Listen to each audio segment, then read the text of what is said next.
Gbagbo doit rassembler.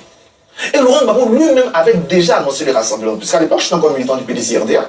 Quand Dinkawa est allé le voir à Bruxelles, Henri Konan Bedioui a proposé un rassemblement au-delà de l'idéologie. Laurent Gbagbo a répondu, on va y arriver, mais d'abord, il faut qu'il rassemble l'idéologie. Mais le rassemblement qu'il dit, c'est lui qui le bloque. D'abord au sein de la gauche. C'est lui qui a voulu, comment on appelle ça, contourner, c'est ça non, une pierre. C'est lui qui ne peut pas recevoir Charles Blé Goudé. C'est lui qui n'a rien trouvé d'autre à Simone Gbagbo que de la jeter dans une institution, etc. Je dis depuis toujours, quand aussi la gauche et Laurent Gbagbo veut parler de crédibilité, de mettre crédit dans la notion du rassemblement, il faut qu'il fasse son rôle. Son rôle là, c'est lui le leader de la gauche. C'est de rassembler toute la gauche. Aujourd'hui, Blé Goudé, Afin Guessan, Simone Gbagbo sont obligés d'aller chez Tidiane Thiam. Mais pourquoi dire que Laurent Gbagbo ne commence pas ce rassemblement-là par sa famille politique, la famille qu'il a fondée, la famille dont il est le leader? C'est pas ça d'abord qui sera crédible sur la notion du rassemblement. Sur toute autre chose, on va le voir comme de la politique politicienne. Blaise, votre première crédibilité, c'est de rassembler votre famille et c'est votre rôle. C'est vous qui êtes le leader de la gauche. Blé n'est pas mobilisé que vous, Simone ne pas que vous. C'est vous qui avez des élus. C'est votre mission. Avant de demander aux Ivoiriens de se rassembler, rassembler d'abord la gauche. À partir de ce moment-là, à mon sens, c'est ce que vous avez toujours fait, vous serez plus crédible. Moi, c'est le premier conseil que je donne. Je donne. Il faut rassembler d'abord la gauche. Elle en a besoin. Elle a son leader. Le leader est là. Assemblateur est là. C'est comme me dire non que les autres sont venus. Vous avez le rôle, mais pourquoi il ne rassemble pas? Il faut d'abord rassembler la gauche. Sur un programme de gauche qui a fait votre beauté, ce programme de décentralisation, d'école gratuite, c'est ça, non? C'est là qu'on vous a mis. Et donc, il faut ça d'abord. La deuxième chose que je veux dire, c'est que quand j'ai lu, je me suis dit, on peut être opposant, et je comprends. Blaise essaie de m'intimider tout à l'heure, donc je vais rester dans ce qu'il a demandé. Il veut que ce soit constructif. Je sais vraiment constructif, Blaise. On peut être opposant, il est dans son rôle. Je dis ça, mais faut être quand même, dans la critique, faut pas être aveugle. Quand tu viens dire que le Côte d'Ivoire est autocratique, ça ne marche pas. Parce qu'il y a 2 semaines, vous êtes tiré à son intérêt de despote, et vous êtes parti à la maison. Quand on parle le samedi passé, vous avez fait un meeting. Hier, le PDC a fait une marche. Avant ça, le PDC et le CAP ont fait un rassemblement. Donc, venez présenter la Côte d'Ivoire comme un pays autocratique où les gens sont en prison. Mais ça ne connaît même pas la réalité. Donc, personne ne va vous comprendre. Si vous continuez à dire, parlez de la Côte d'Ivoire comme un pays de la paupérisation, tous les indices de pauvreté sont clairs. On est passé de près, quand vous avez laissé le pouvoir d'État, 55% de pauvreté. Aujourd'hui, on a 37% de pauvreté. L'indice du génie qui calcule les inégalités, puisqu'il parle beaucoup d'inégalités. Les inégalités, sur l'indice du génie, la Côte d'Ivoire était en 2015 à 46 points. Aujourd'hui, elle a 37 points. Même aujourd'hui, en 2021, elle est passée à 37 points. Si on fait encore, on va voir. Et dans toutes les régions de la Côte d'Ivoire, sur les 31 régions, plus 2 districts autonomes, il y a 29 dans lesquels les inégalités sont réduites. Donc quand tu veux dire que la Côte d'Ivoire, il y a des inégalités, il y a de la pauvreté, on a l'impression que tu n'es pas en Côte d'Ivoire. Quand tu me dises qu'on a des défis à poursuivre, que sur ces défis-là, tu vas te dire, traite la Côte d'Ivoire d'autocratique, ça ne va pas marcher. Et c'est pour ça, justement, je termine dessus. Parce que la lettre, là, c'est pas nouveau, hein. Ça fait des mois que vous avez lancé trop, c'est trop. Et il n'y a pas d'engouement. Il n'y a pas d'engouement parce que vous êtes lunaire dans votre discours. Vous êtes lunaire, vous n'êtes même pas proche de la réalité des choses qu'on vit au quotidien. Quand on lit ça, on n'a pas l'impression d'être en Côte d'Ivoire. Et puis deux choses, parce qu'on ne savait pas rassembler. Donc d'abord, rassembler la gauche. Après justement ce mouvement de rassemblement. Et puis, faire de l'opposition, mais faire de l'opposition réaliste. Parce que lui dit qu'on est autocratique, il y a la paupérisation, il y a tout ça, ça ne marche pas. Je lui ai posé la question des salaires. Jamais les salaires n'ont augmenté en Côte d'Ivoire. Je n'ai pas dit jamais. Jamais ça a été fait. Je pense que j'ai dit. Non, je dis que sur les salaires, par exemple, on ne parle pas du social. On ne revient pas là-dessus. Non, puisqu'on parle des années d'autorisation, jamais on a eu une augmentation aussi importante des salaires des fonctionnaires en Côte d'Ivoire. Je vous arrête. Je vous arrête, merci. Je peux m'enlever les chiffres. Je vous arrête, c'est bon. D'accord, je m'arrête. Blaise Lasme, professeur Banga a sorti une phrase, il dit il n'y a pas d'engouement. La question essentielle ce soir, c'est quelle est la portée de cette lettre ouverte du président Laurent Gbagbo sur le peuple ivoirien? Il faut que je revienne sur un fait qui est important. Allez-y. La certification en 2010 n'avait pas pour fonction de se mettre au-dessus. Non, vous devez nous écouter sur ça. Parce qu'ils vont jusqu'en 2000, ça ne vous gêne pas. Pourquoi la question de ça mais laissez-moi aller dans mon argumentaire. On ira plus loin que 2000 même. Laissez-moi aller dans mon argumentaire. Donc la certification n'avait pas pour but de se placer au-dessus du Conseil constitutionnel. En 2010, les candidats ont signé un accord disant reconnaître que le Conseil constitutionnel est chargé en dernier ressort et donner les résultats. Ça, c'est factuel et c'est vérifiable. Mais on continue maintenant sur la lettre. Sur la lettre. Alors, le docteur Banga a beaucoup parlé. Tout c'est tout. Si je veux répondre, je vais me distraire. Je crois que c'est ça qui est la tactique. C'est d'aller de questions à réponse, me distraire. Tout c'est tout, c'est un cri de cœur.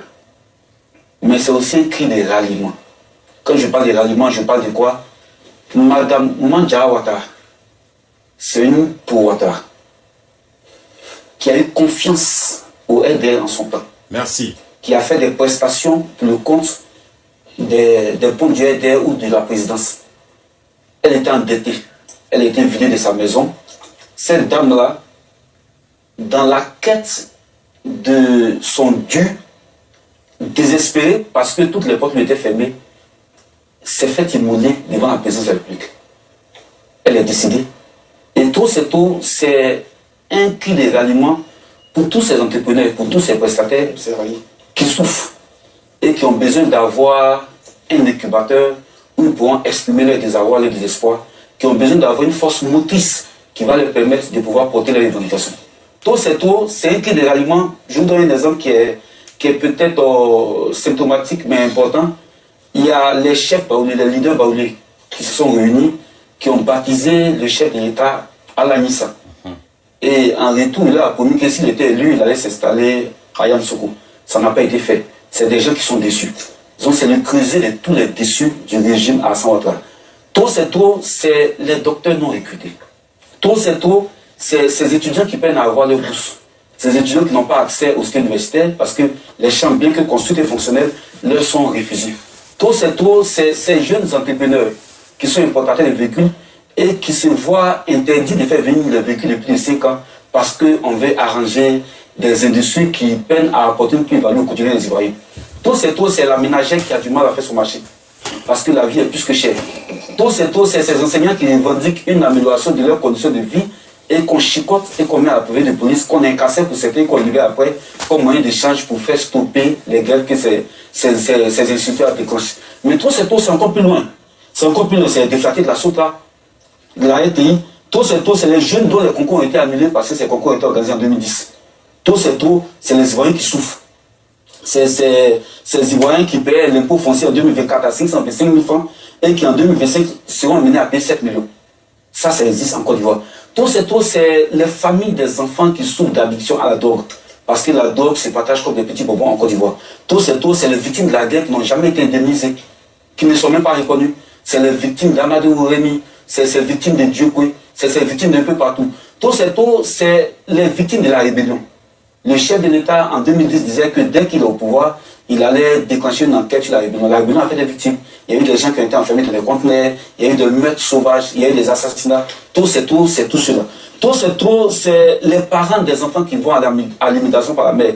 Certains sont détenus en Libye, en Algérie, c'est les Ivoiriens qui souffrent. Tout, c'est les victimes de la crise du troisième mandat, qui jusqu'à présent n'ont pas été identifiées clairement, n'ont pas été dédommagées. Tout, je peux dire beaucoup de choses, mais c'est les dégâts de Gesco, de Koumassi, de Bouribana, d'Adjamé Village, c'est tous ces Ivoiriens qui ont souffert sous la présidence de M. Alassane Ouattara. Et à ces Ivoiriens-là, le président Laurent Gbagbo dit, ne perdez pas espoir, je suis là, je vais porter avec vous le combat pour qu'on puisse avancer ensemble. C'est ça qui est tout, c'est tout. Très bien, on va marquer une pause. Alain Bassou Ouattara, vous n'avez pas encore réagi sur ce sujet, allez-y rapidement. Merci bien, Ali. On va aller rapidement. Donc, je ne vais pas me laisser distraire par ces éléments de langage que nous connaissons déjà, qui sont ressassés à profusion donc, dans vous me misez à vous s'il vous plaît, ne parlez pas ensemble. Je ne me prise pas, c'est des questions qui sont adressées. Et si vous étiez objectif, intellectuel objectif, comme le professeur Dion l'a demandé ici, vous aurez pu dire hier c'était comme ça, aujourd'hui c'est comme ça, mais on peut mieux faire. Mais vous noircissez totalement le tableau comme si rien n'est fait depuis la gouvernance du président qui pourtant a marqué des points énormes en termes d'évolution, tant des conditions de vie des citoyens, tant dans les conditions sociales, tant dans la formation, tant, on peut citer, on ne va pas finir, mais je reviens sur donc, la lettre du président Laurent Gbagbo pour dire que moi, je note aussi avec les autres tous les points qui ont été évoqués, mais je voudrais insister sur le mouvement trop c'est trop, donc l'appel à la mobilisation, et puis m'arrêter sur le mot insurrection. Ce mouvement n'est pas insurrectionnel, m'arrêter là-dessus. Dire que le mouvement trop c'est trop est un mort-né, il n'ira nulle part, parce que les Ivoiriens savent désormais qui est le président Laurent Gbagbo, parce qu'il a toujours lancé des appels à l'union, à des accords, et puis au détour d'un événement, il sort de l'accord sans même vous prévenir. Je peux citer son serment de Strasbourg avec ses 3 autres compagnons qui étaient le ministre Zadi Zaourou, Bernard, le professeur Assoa Adou, Ali Mamadou Traoré, dit Mamadou le Grand, Traoré le Grand, ils étaient 3, dit puissants. Mamadou le Puissant, ils étaient 4, ils ont fait un serment. Après, Laurent Gbagbo a créé le Front républicain, le Front populaire ivoirien.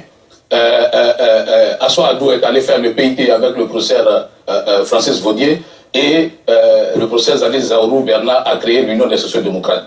Plus tard, Mamadou le Puissant dira que le serment a vacillé, sans aller plus loin. Mais on comprendra que c'est parce que quelqu'un est parti, a privilégié partir faire son chemin seul.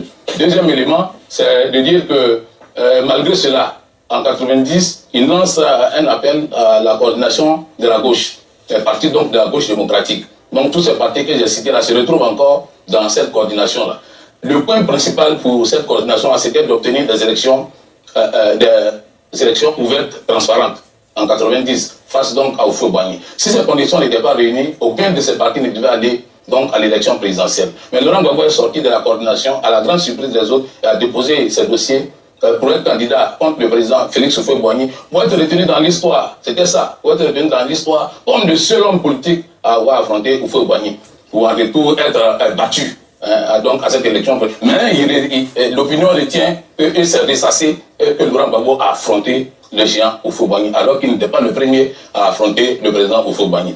Il devient député en 94. En 93, il établit donc des négociations entre groupes parlementaires à l'Assemblée nationale, groupe parlementaire FPI, groupe parlementaire PSI, pour encore revenir sur les conditions d'élection ouverte. En 93, le président Houphouët meurt, le RDR naît, Laurent quitte l'accord qu'il avait avec le PSI à l'Assemblée nationale, et après les élections de 95, qu'il décide de boycotter, non pas parce qu'il soutient le président Ouattara qui a été recalé par une condition de résidence, non, parce qu'il ne voulait pas subir une défaite, une seconde défaite face à Henri Konan Bédié après avoir perdu face au géant Houphouët-Boigny. Il soit donc, il dit je boycotte, alors que c'est pour avoir non, déjà. En 96-97, il lance l'idée du Front républicain. Tu as l'impression que les gens ont perdu l'esprit. Donc, Denis Kobina, un certain nombre de points sont encore élaborés pour dire il nous faut obtenir ce point-là du PDCI pour garantir la transparence de l'élection.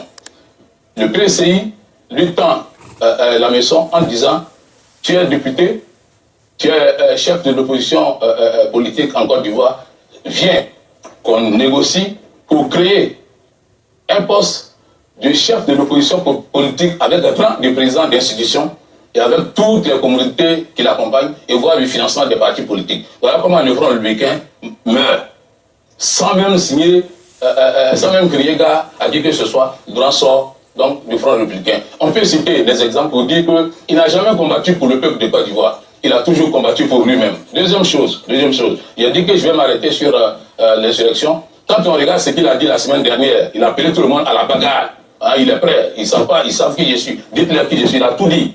Et il vient faire cette correspondance une semaine après. On s'est dit que peut-être qu'en écrivant, arrivé à ce niveau-là, il a été peint par l'esprit donc de Saint-Laurent, du prélat Saint-Laurent, pour dire il faut que je rattrape ce que j'ai dit la semaine dernière. Mais il devrait beaucoup plus s'inspirer de la vie de Saint-Laurent pour mener donc ses combats politiques. Il emporterait grandement. La chose, c'est que pour nous, ça peut paraître comme une distraction. Mais non, on ne peut pas nous distraire. Dire que ce mouvement n'est pas insurrectionnel, le nom dit pour nous, c'est un mouvement insurrectionnel qui se prépare. Mais le RHDP ne sera pas surpris. Ça, je peux vous le garantir.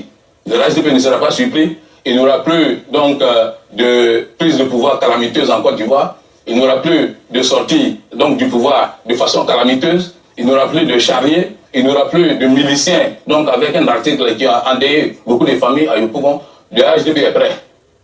Je veux dire à l'opinion nationale et internationale que le RHDP est prêt à maintenir la paix et la cohésion sociale en Côte d'Ivoire. Très bien. Et le président Gbagbo, je finis en le citant, il a dit que tous ceux qui sèment les troupes sont matés.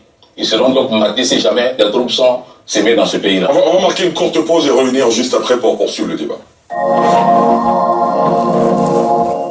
Vous voyez, vous comprenez ce que je suis en train de dire toujours.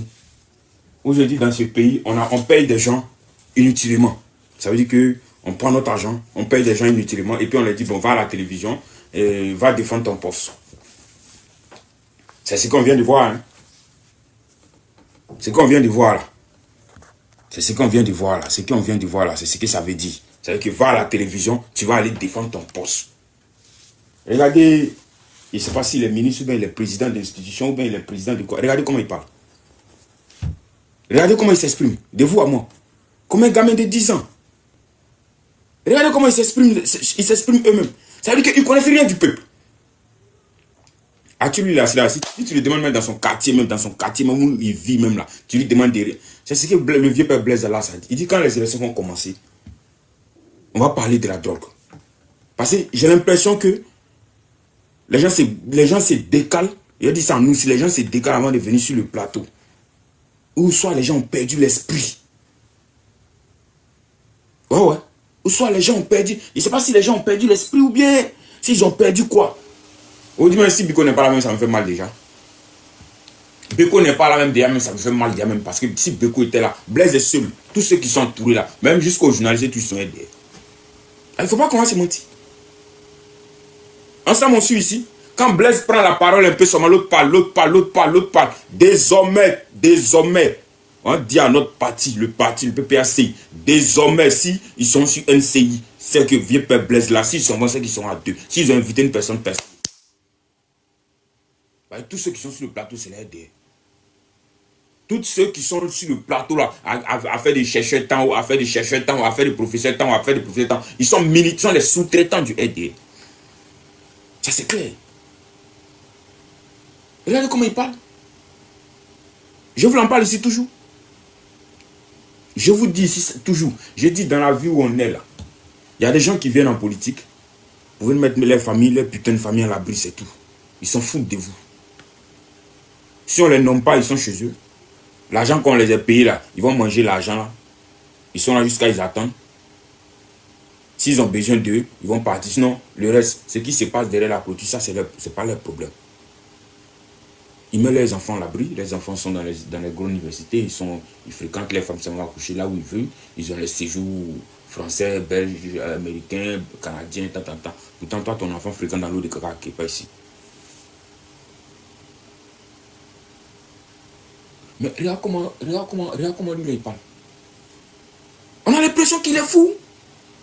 C'est quelle manière de parler comme ça? Si c'est comme ça là, vraiment, moi, ce que je peux dire au PPACI, c'est que c'est pas la peine qu'on va sur les débats. Ouais. Si c'est pour aller avec les gens à qui... Non, il ne faut pas qu'il ait parlé, puis demain, ils vont m'envoyer qu'il parle, il ne comprend pas français. Il a dit quoi là-bas? Sinon... regarde comment il parle. Regarde comment lui il parle.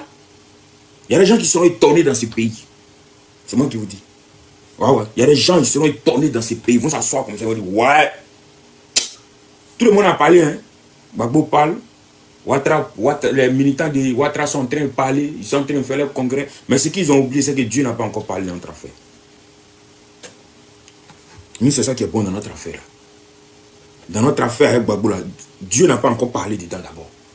Et c'est ce qui nous a sauvés à la CPI. Parce qu'il y a des témoins même qu'on ne savait même pas que lui, il était témoin. Mais le micro est resté ouvert, puis son nom est sorti. Puis on a su que témoin pétant, c'est temps. Puis témoin pétant, c'est temps. Témoin pétant. Les affiches, tous ils étaient témoins. Beaucoup étaient témoins.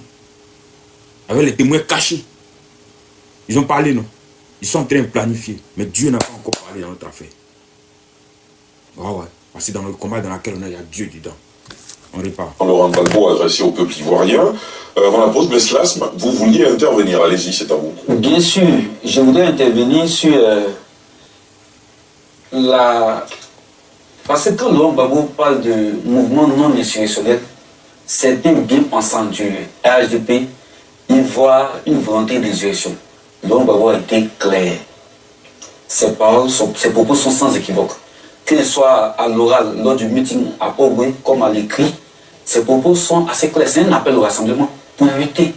Mais quand il parle de lutte, il ne parle pas de lutte armée.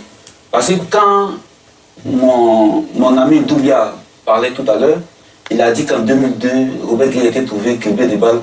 Mais son indignation est sélective, et moi ça me heurte, franchement. Parce que, à aucun moment il n'est pas de Bougadou.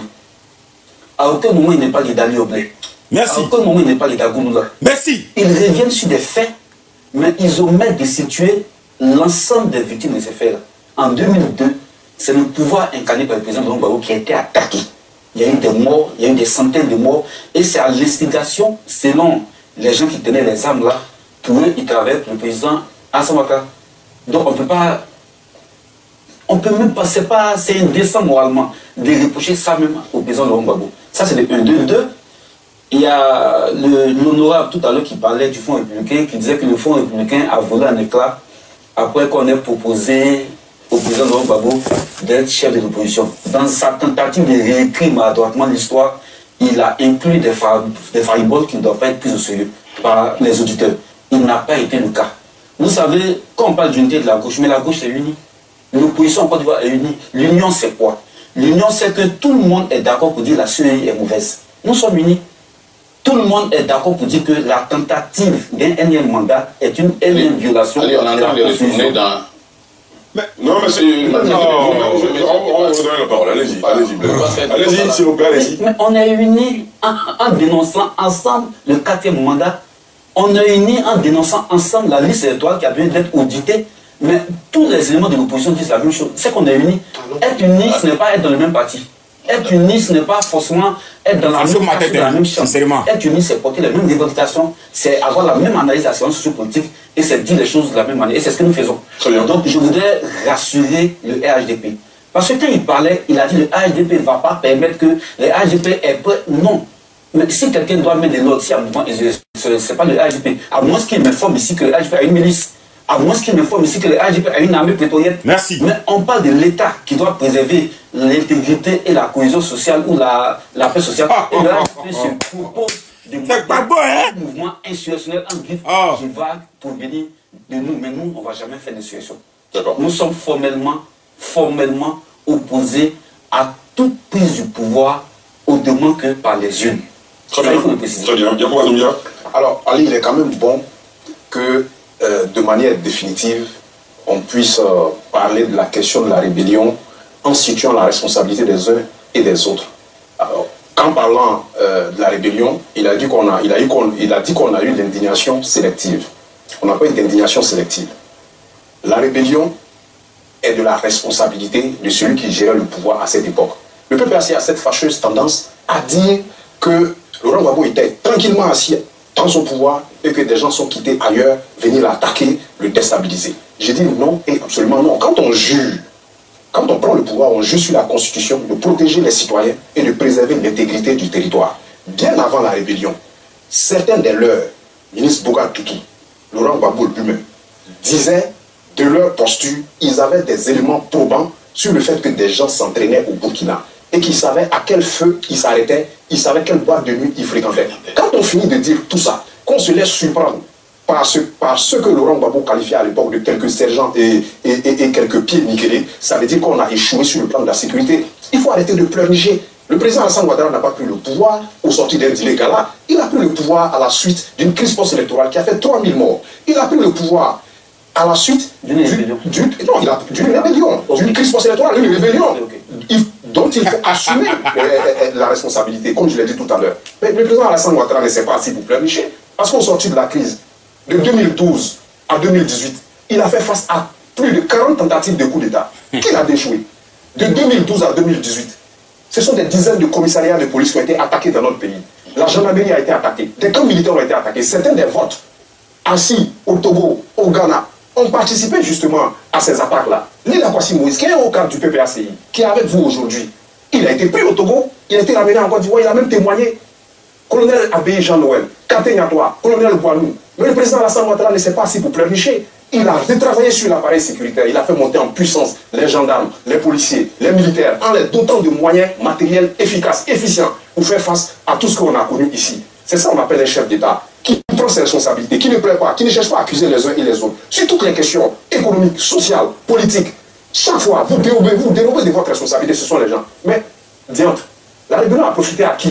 Mais c'est à vous que la rébellion a profité. Vous avez fait plus de 20 000 milliards de budget. Qu'est-ce que vous en avez fait? Qu'est-ce que vous avez réalisé pour les Ivoiriens? Parce qu'il n'y avait absolument aucun contrôle. Seigneur! Détournement massif. Seigneur! À un moment donné, il faut que vous acceptiez d'assumer vos responsabilités dans les crises que la Côte d'Ivoire a connues. Mon et arrêtez Dieu! de pleurnicher sur le fait que les gens sont... Est-ce que vous entendez ce qu'il a dit? Si le président Ouattara faisait comme vous, aujourd'hui, on n'en serait pas là. Alors, ce week-end, comme activité, comme acte de protestation, il y a eu la marche du PDCI-RDA qui a occupé le boulevard Latry, si mes souvenirs sont bons, effectivement. pour protester contre la non-présence Seigneur mon Dieu, de leur leader sur la liste électorale. Sauve ces pays. Je propose de voir ce sujet de la rédaction et on en parle juste après. Les militants du PDCI-RDA descendus nombreux ce samedi dans les rues, malgré une météo défavorable, pour dénoncer la radiation de leur candidat Tidiane Thiam de la liste électorale et exiger de la CEI une nouvelle RLE. Au bout d'une marche encadrée par les forces de l'ordre, une lettre remise au président de la CEI.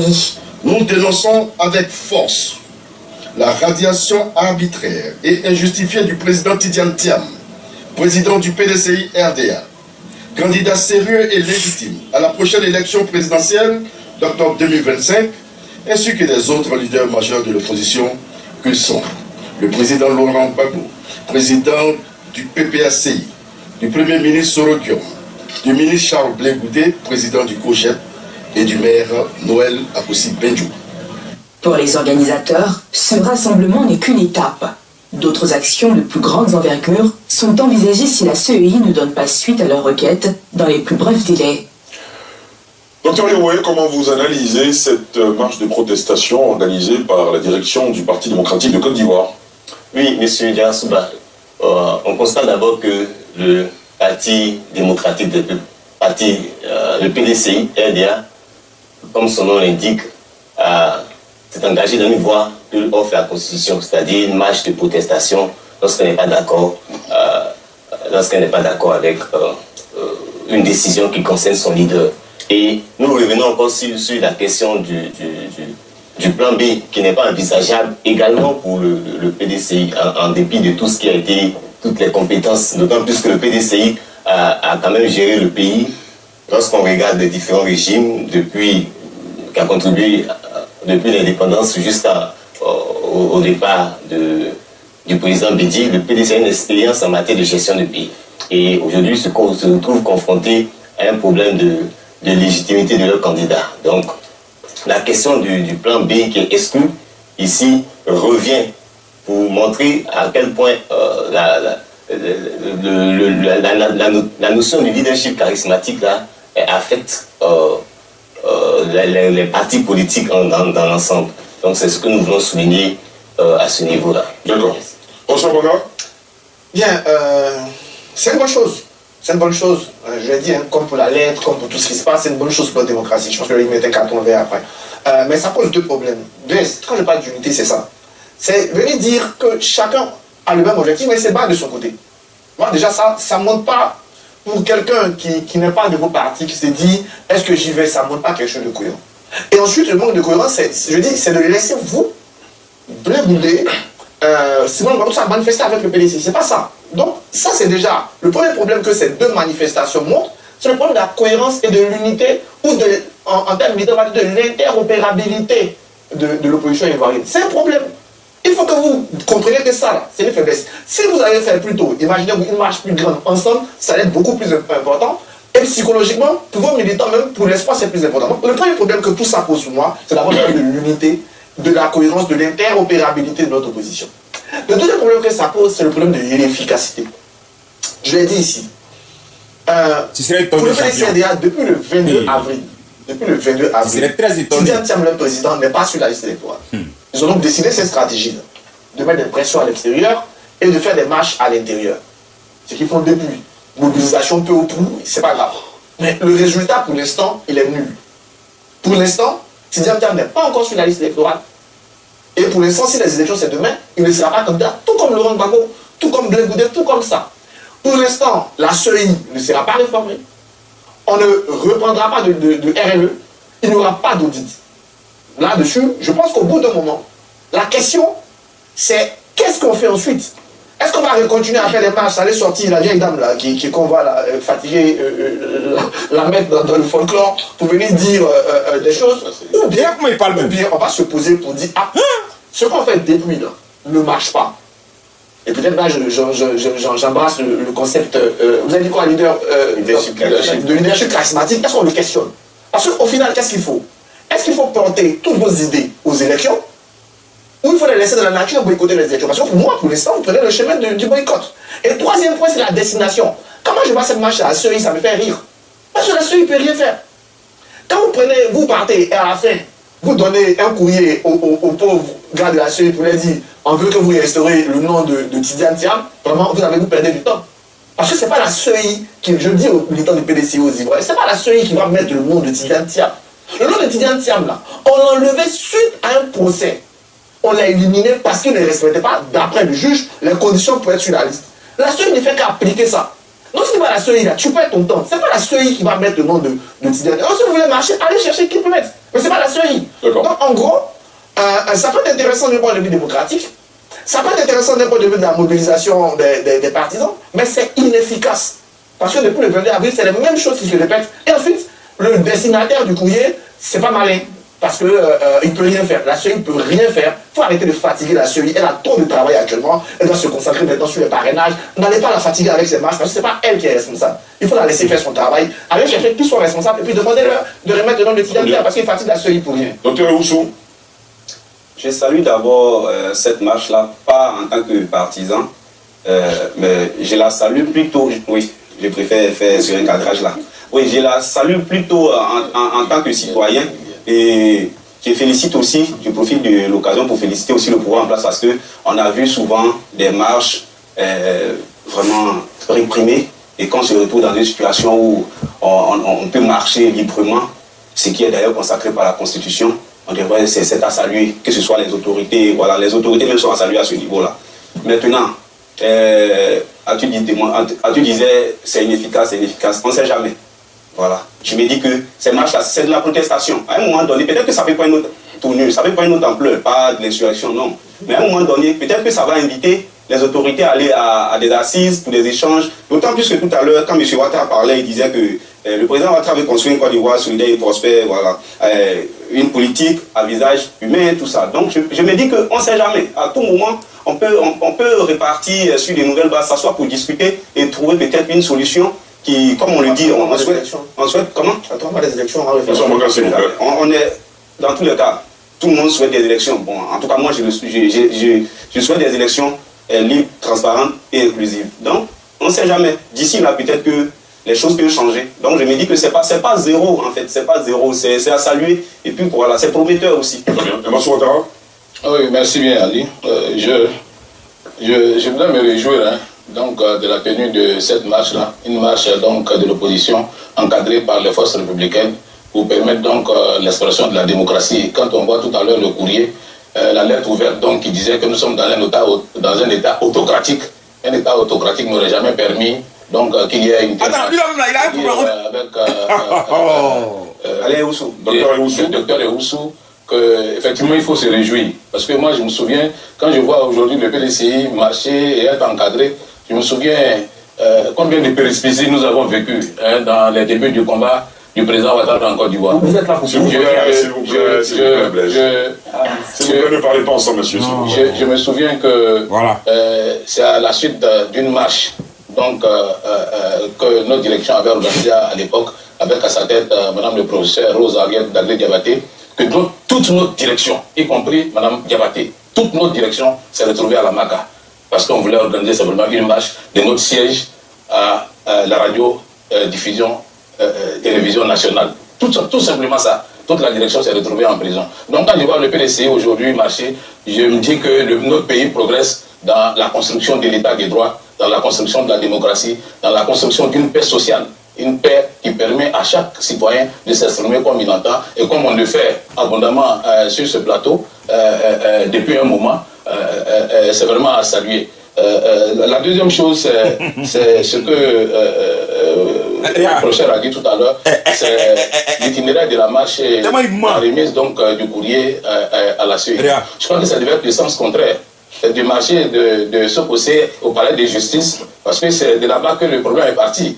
C'est de là-bas que des citoyens ont estimé qu'au moment où le président Tidiane Thiam s'inscrivait donc sur la liste électorale, il n'était pas exclusivement ivoirien. C'est là-bas que les requêtes ont été déposées et c'est la justice donc qui a rendu des décisions qui ont permis donc, qui ont été utilisées donc, à la commission électorale indépendante et dit tel citoyen n'a pas le droit de figurer sur. Donc c'est le sens inverse pour moi. Ce n'était pas de marcher vers la CEI, mais de marcher vers le palais de justice pour se faire entendre. Parce que s'il y a des réclamations à faire, ce n'est pas à la CEI, c'est au palais de la justice. C'est là-bas que la décision de justice donc, se débat. Donc vraiment, je voudrais me réjouir et féliciter donc, les forces républicaines pour l'accompagnement qu'ils apportent, l'encadrement de toutes ces manifestations de l'opposition. Blaise Hadid n'est pas dit que nous allons mater les désordres parce que c'est l'État régalien, c'est le président du RHDP qui est le président de la République. Et donc quand je parle, je suis à l'aise de dire... Il agit en tant que président du RHDP.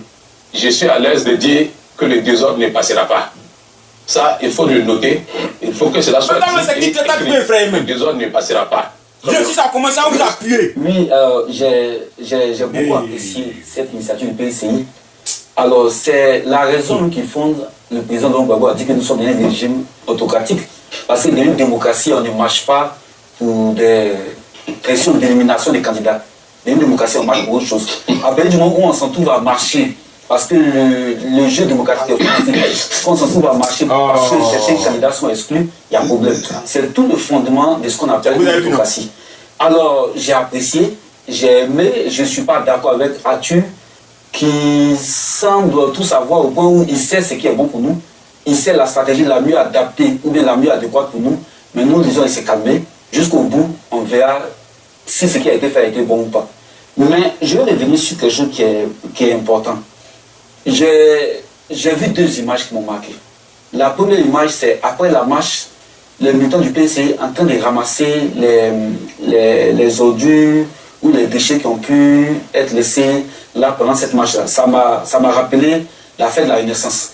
Nous avons occupé l'espace de l'aéroport de Dabou et après la fête de la Renaissance, pendant 2 jours, nous sommes échinés à nettoyer le lieu pour que ceux qui l'utilisent là ne voient pas des débris ou des saletés. Ça veut dire qu'ils ont affaire à une opposition qui est républicaine, même dans les choses symboliques. Si c'était au temps du RDR dans l'opposition, on aurait trouvé, pas des lotus, pas des détritus, mais on aurait trouvé des douilles, on aurait trouvé des machettes qu'ils ont abandonnées. Parce que quand ils parlent de manifestations qui ont été matées en leur temps, c'est que quand le RDR décide d'organiser une marche, c'est le régisseur des impôts de Terre qui est égorgé. Quand le RDR décide de faire une marche, au lieu que ce soit une manifestation pacifique, c'est des policiers qui sont attaqués et tués. Quand le RDR décide de faire une marche avec des RPG-7, qu'ils soient heureux, que l'opposition qu'on leur sert est une opposition civilisée, est une opposition responsable, est une opposition républicaine. C'est parce que c'est le cas qui se permet de menacer. Mais l'heure de la peur est terminée. Personne ne peut effrayer son camarade en Côte d'Ivoire. Merci. On est aux élections. Et personne ne sera exclu. Ça aussi, il faut qu'il le retienne. Très bien. Yacouba Doumbia. Oui, alors faut bien rire. Je relève 3 éléments par rapport à la marche du PDCI. Il y a des contradictions entre les discours des leaders du PDCI et les faits. Les leaders du PDCI, pour certains, en tout cas pour le président du PDCI qui est aujourd'hui en France, il estime que sa sécurité est menacée, qu'on est dans un régime qui ne garantit pas les libertés individuelles et les libertés publiques. Et le PDCI qui marche, donc il y a une contradiction entre ce qu'il dit depuis la France et ce qui se passe sur le terrain. Donc ça c'est le premier point pour dire qu'en réalité il n'y a absolument aucune menace. Donc il n'y a pas lieu pour lui de rester. En France il peut rentrer puisque ceux qui marchent ce ne sont pas des extraterrestres, ce sont bel et bien des hommes, ce sont des responsables de son parti. Le deuxième élément c'est le symbole de l'expression démocratique. Et cela se traduit justement par ces marches. Je suis surpris que mon ami et frère Blaise Lass nous dise que la marche c'est pas l'expression ou du moins ça ne traduit pas la démocratie parce qu'ils marchent pour quelque chose qui aurait dû être. Mais c'est eux qui disent qu'on n'autorise pas les marches.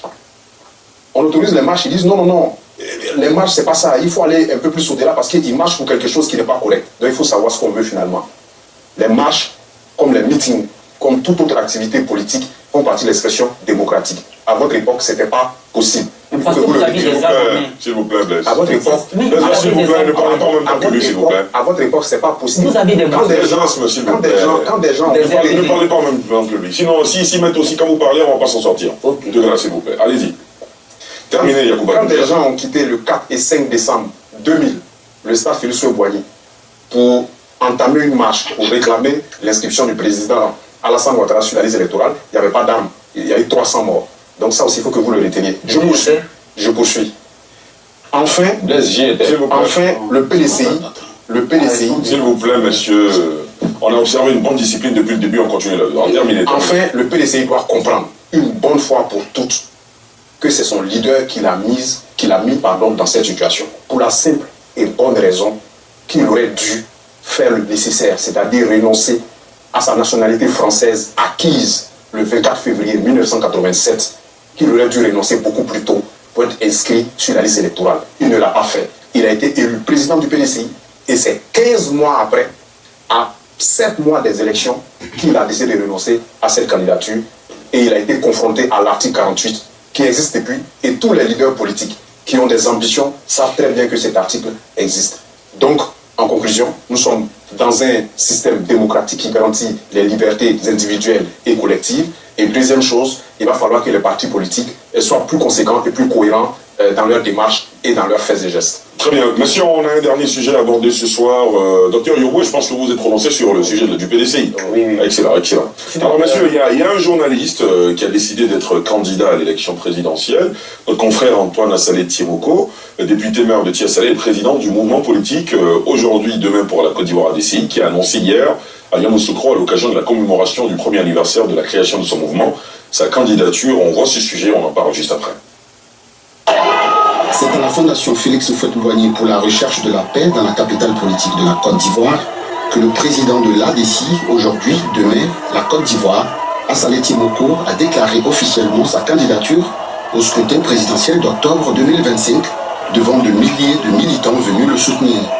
Il se réclame d'une nouvelle génération d'acteurs politiques. J'ai décidé, en toute conscience, en toute responsabilité, d'annoncer ce jour ma candidature à l'élection présidentielle. Cette candidature, la première, est celle de millions d'Ivoiriens qui ont perdu confiance dans une classe politique qui n'est plus porteuse de combats courageux pour le pays et pour son peuple. Cette candidature est celle des Ivoiriens qui aspirent à un nouveau leadership sincère, patriote, intègre, dévoué au bien-être de chaque citoyen ivoirien, qui a compris que nous sommes à la fin d'un cycle et qu'un nouveau cycle commence à partir de cette année 2025. S'adressant aux Ivoiriens, il les a invités à rejoindre sa cause, à soutenir un projet qu'il veut fonder sur l'intégrité, le patriotisme et la justice sociale. Cette annonce de candidature d'Assalé Tiroko intervient un an après la création de son parti politique, l'ADCI. D'accord, Domina, vous êtes journaliste comme Antoine Assalé Tiroko. Peut-être que vous n'avez pas les mêmes ambitions de présider la magistrature suprême, du moins pour le moment. Comment vous analysez cette annonce, cette déclaration de candidature à la prochaine présidentielle? Alors, je n'ai pas toujours partagé les opinions du confrère Assalé Tiroko, qui est aujourd'hui candidat à l'élection présidentielle, mais je salue son courage. Je salue son courage.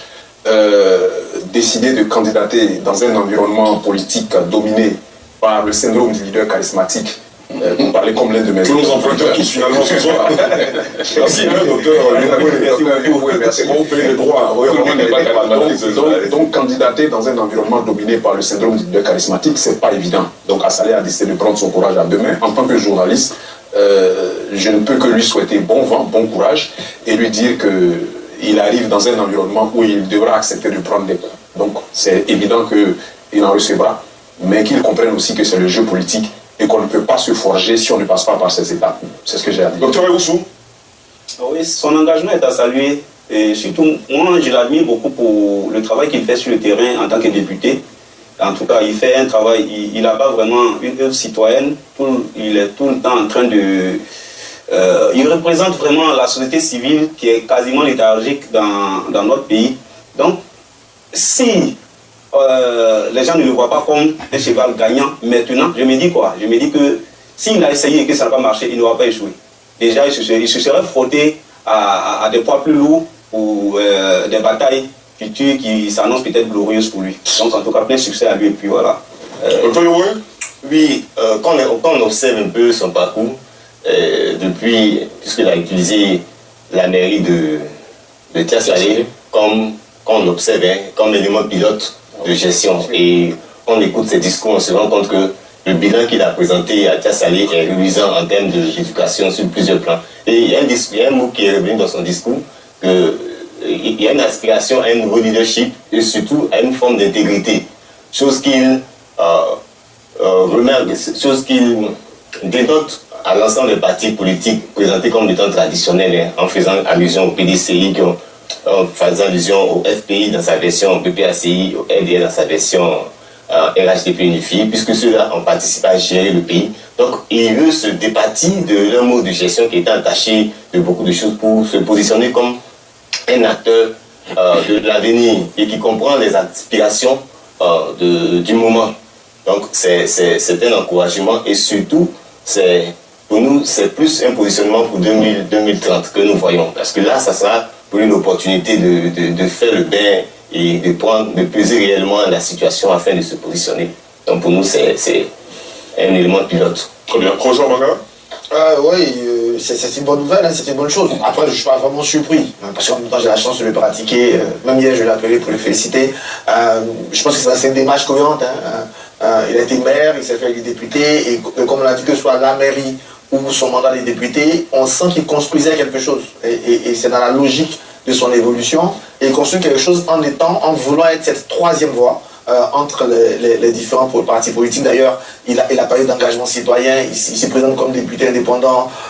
Son mouvement n'est pas encore parti politique, c'est un mouvement. Donc, je pense qu'il s'inscrit, on aurait pu dire Macron, mais il y a cette idée-là de construire quelque chose et d'arriver à ce stade. Donc c'est très bien. Et c'est très bien qu'il apporte aussi une option, un choix, parce que je pense que on tend vers un boycott du PPAC et du PDC-RDA qui sont aussi accrochés aux candidatures de Laurent Gbagbo et de Tidiane Thiam qui ne sont pas encore effectifs. Et donc, et là, c'est pour lui quelque chose. Quand ces boycotts sont officiels, il va avoir quand même des coups. Il faut qu'il s'apprête à répondre parce qu'ils vont désormais le présenter comme quelqu'un qui vient légitimer Alassane Ouattara. Donc il y aura cette étape-là qui psychologiquement sera très dure pour lui. J'espère qu'il s'y prépare. Et puis une fois qu'il passe ça, je ne vois pas nécessairement gagner 2025 ou même gagner un jour, mais c'est bien qu'il participe. Parce que moi, personnellement, je pense qu'on a un système politique où les partis politiques auront et ont encore du poids, et surtout les partis politiques traditionnels qui sont plutôt bien implantés, qui ont des jeunesses, qui ont des relèves. On voit ici Blaise, et donc ça sera, je pense que ça sera difficile d'avoir quelqu'un qui vient d'ailleurs, mais ça reste bien de le tenter, et pourquoi pas, peut-être qu'il réussira un jour. Merci bien Ali. Non, je voudrais remercier le professeur Arthur Banga de m'exclure de la relève. Il n'a pas parlé de moi. Non, plus sérieusement, je voudrais dire que avant de revenir donc à la candidature donc de M. Hassané Tiroko, dire que du RDR au RHDP, nous n'avons jamais manifesté avec des armes, ni des armes blanches, ni des armes réelles. Jamais. Nous n'avons jamais manifesté, puisque j'ai eu la chance d'être jeune dans le parti du RJR jusqu'à aujourd'hui, à être donc au niveau où je suis conseiller du secrétaire exécutif. Nous n'avons jamais marché avec des armes. Jamais. Et je voudrais dire que si un parti a été violent en Côte d'Ivoire ici, c'est bien donc est-ce qu'on peut parler de ADCI? On va parler de l'ADCI. C'est bien le pays aujourd'hui PPACI. Parce que je vous dis, Ali, la violence de ce parti, c'est par chance aujourd'hui que le président du directoire du RHDP est en vie. Par chance, il est en vie. Donc je ne vais pas aller plus loin. Pour revenir donc à Saleh Timoko, je dois dire que chaque candidature déclarée est un peu un concurrent légitime, légal pour nous, le RHDP. Nous saluons donc son courage parce qu'il a déjà pratiqué le terrain pour gagner des élections législatives, il a gagné des élections municipales, il n'a pas gagné de région, mais bon, il a estimé qu'il peut se hisser aujourd'hui au plus haut niveau, donc à gérer la magistrature suprême. C'est un bon jeu démocratique et c'est ce pays-là que le président Ouattara veut construire et non pas un pays de désordre. Très bien. Blaise? Merci beaucoup. Attends, il faut parler là. S'il vous plaît. Il faut me laisser les enfants. Oui, alors je voudrais revenir sur les propos du docteur Banga. Oh là. Nous n'entendons pas. Non, mais sont. Non, allez-y, Nous n'entendons pas boycotter les élections. Vous n'entendez pas boycotter, d'accord. Voilà, ça, il faut qu'on le dise. Au moins, c'est dit. Nous sommes en train de réclamer des conditions d'élection justes et transparentes. C'est ça qui est le combat que nous menons. Nous sommes en train de réclamer qu'un quatrième mandat ne se fasse pas. C'est ça qui sont nos préoccupations. Mais certains espèrent peut-être un boycott. Ça va pas se passer comme ça. Ils auront affronté Laurent Gbagbo. Qu'ils se préparent sérieusement. Très bien. Parce que Gbagbo sera candidat et Gbagbo va gagner. Revenant sur Antoine Assalé Tieroko. Voilà. Je pense que c'est bon pour la démocratie, mais j'ai un peu peur que le RHDP ne puisse pas inventer d'ici quelques jours un délit qui va permettre d'invalider sa candidature. Parce qu'en réalité, ces gens-là veulent aller aux élections seuls. Ils peuvent être forts. C'est méprisant, ces gens-là. S'il vous plaît. C'est méprisant. Non, il n'y a aucun Ces gens-là. Ferme ta gueule. Ok, alors. Ferme ta gueule, tu n'as pas la parole. L'image de mon leader, Laurent Gbagbo. Alors, si le thème, ces gens-là, ça vous a heurté, je peux retirer. Mais les militants du HDP rêvent d'aller à une élection qu'on va boycotter. Mais qu'ils se déposent. Qu'ils se préparent à nos élections. Qu'ils se préparent à battre campagne. Cette fois-ci, ils auront des adversaires sérieux en face d'eux. Et cette fois-ci, ils auront à interroger leur bilan. Cette fois-ci, ils auront à interroger leur pratique. Et cette fois-ci, ils auront à concourir effectivement. Très bien. Assalé Tieroko candidat, c'est une bonne chose en espérant que dans leur magouille, ils n'éliminent pas sa candidature. Alors, monsieur, on va attribuer le carton de la semaine après cette courte pause. Avec l'application CGI Digital. Vous savez, voilà dans ce qu'on est. Moi, je le dis toujours, je vous en parle toujours ici. Je vous dis, préparez-vous. Le RDR, on va aller beaucoup à eux. Parce que quand tu attends un père de famille raisonner comme ça, il ne peut même pas parler d'un mot sans parler de Gbagbo. Et moi, Gbagbo lui fait trembler. Il peut pas. Ils lui ont dit, si moi, il y avait poste, il était au PPACI, aucun de nos trucs allait partir dans les télévisions. Non, ça c'est télévision qui était au golf là, c'est ça qui est là. Télévision qui était au golf là, c'est ça qui est là.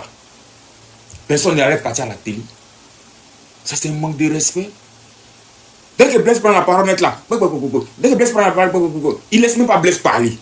C'est quoi ça? Pourtant sur le plateau, tous ceux qui sont sur le plateau là, il y a 3 militants de RDR qui sont déguisés en RDR, qui sont déguisés. L'autre journaliste qui est assis là-bas, qui a porté le gros lunette, lui c'est un RDR. Parce que le journal même qu'il représente, c'est un journal de RDR.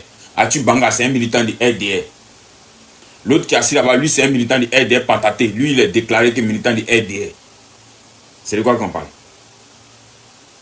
C'est ceux-là qui sont les chercheurs qu'on prend, on dit ils vont aller débattre là. Mon cher, bonne nuit à vous et portez-vous. Il y a mal à la tête, mais déjà même. Vous voyez, il y a mal à la tête, mais déjà même.